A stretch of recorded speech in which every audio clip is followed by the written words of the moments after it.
consider yourself a foodie? Well, if you do, a new gourmet concept coming to the capital region will probably pique your interest. It's called Troy's Kitchen, and the idea is reinforcing that growing belief that the city is becoming the new it place to be as Troy continues to rediscover itself. It has crown moldings, natural light, a thick layer of dust. And once upon a time, this is where you went to get cash back. This is the former Union National Bank, built in 1936, based in downtown Troy at 54th Street. The old bank is about to go through a big change. We're going to repurpose this teller station and use as much of it as possible to create the beer and wine bar. This is Corey Nelson, the man about to transform the historic building into a food lover's paradise. It'll be called Troy Kitchen. It's a gourmet food court that's going to have 5 total vendors, 4 food vendors, 1 coffee vendor.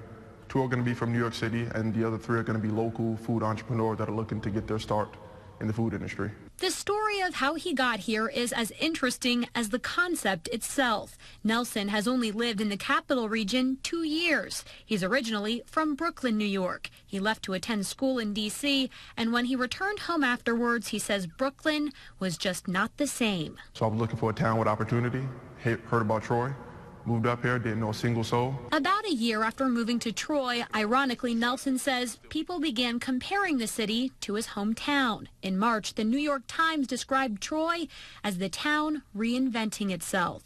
And last summer, the Times Union blatantly asked, is Troy the new Brooklyn? You see a lot of people coming from around the world moving to the capital region now, so it's kind of an influx of young people that are really excited about the area. Nelson says it's undeniable Troy is going through a resurgence, similar to what Brooklyn went through just a couple decades ago. Change, Nelson says, he can feel in the air. And Nelson says Troy Kitchen is set to open end of summer, early fall. He plans to have a vegan vendor, and mentioned pulled pork and lobster rolls, which I thought you might be interested in. Being from New England? Yeah. You had it growing up all the time. I guess, you can take it or leave it, but other people will enjoy it for sure. Good luck to them.